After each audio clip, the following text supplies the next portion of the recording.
Bienvenue sur le podcast de Caroom, épisode numéro 121. Face à la flambée du prix des carburants, vous souhaitez céder votre véhicule thermique pour un électrique ?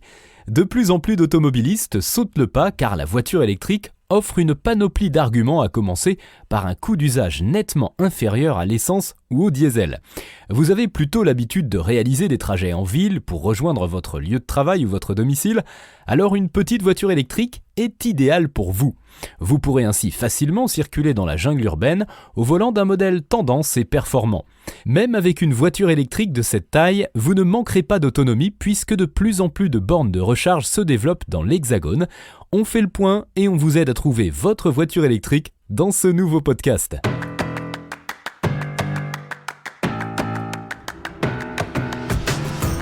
Bonjour et bienvenue dans un nouvel épisode du podcast de Caroom, le podcast dans lequel on vous partage notre expertise dans le domaine de l'automobile.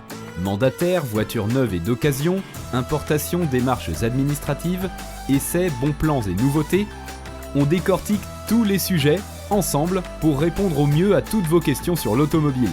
Caroom, c'est un comparateur de voitures neuves, d'occasion et de leasing, mais aussi un guide d'achat qui vous accompagne et vous conseille dans toutes vos démarches automobiles. Bonjour à tous et ravi de vous retrouver pour votre podcast automobile préféré Caroom, un 121e épisode dédié aux voitures électriques. En première partie, nous parlerons des quadricycles, en deuxième partie, nous parlerons des citadines, en troisième partie, des crossovers urbains, et nous terminerons par l'essentiel de ce podcast en quatrième partie. Alors on ouvre tout de suite notre premier chapitre, parlons des quadricycles. Que vous ayez votre permis ou non, vous pouvez prendre le volant d'un quadricycle léger à l'image de la Renault Twizy ou de la très populaire Citroën Ami.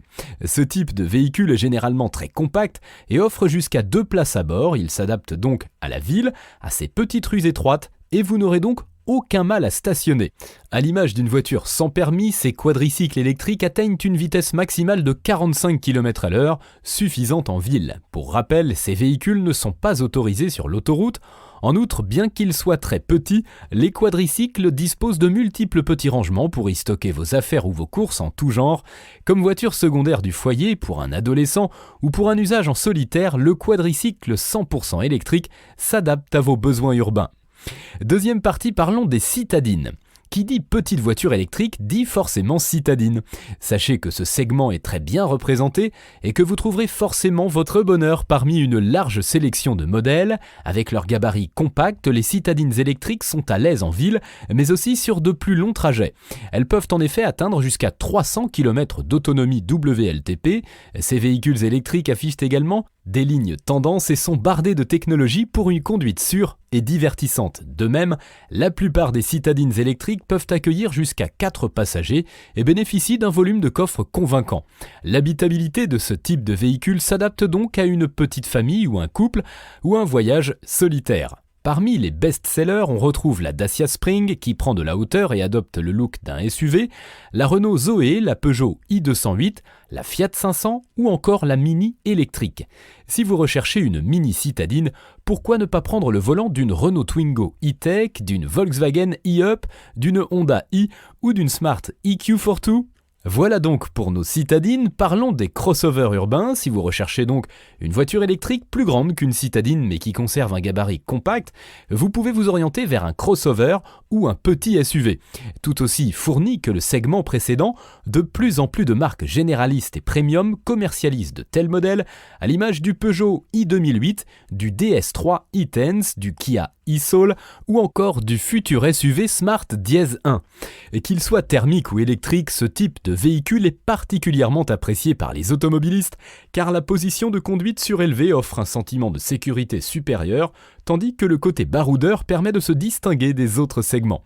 Malgré leur gabarit, les petits SUV et autres crossovers urbains peuvent s'adapter à un usage familial grâce à une habitabilité en hausse par rapport aux citadines. Vous disposerez d'un volume de chargement plus important mais aussi d'une batterie de plus grande capacité. De quoi augmenter l'autonomie de plusieurs kilomètres.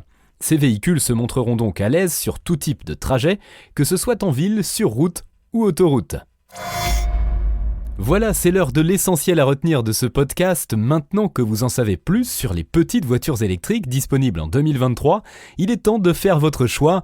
Allez-vous craquer sur une citadine, un petit SUV urbain ou plutôt un quadricycle léger électrique ? En complément de ce podcast, rendez-vous sur notre site www.caroom.fr pour découvrir les modèles disponibles.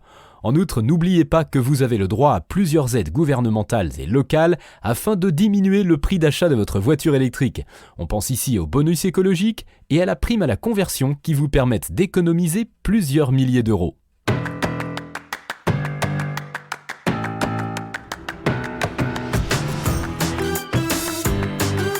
Et bien voilà, on en a fini pour ce 121e épisode. Si vous souhaitez avoir davantage d'informations, n'hésitez pas à aller lire l'article en entier.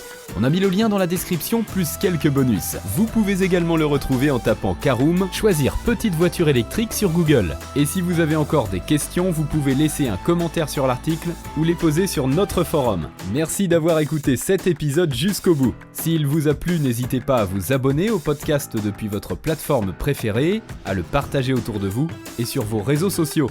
On en profite aussi pour vous demander de nous laisser une note et un avis sur Apple Podcast. Votre avis nous aidera à gagner en visibilité, ce serait vraiment sympa de votre part. Si vous souhaitez vous renseigner davantage pour l'achat d'une voiture neuve ou d'occasion, ou que vous voulez encore plus de conseils et de bons plans, rendez-vous sur www.caroom.fr.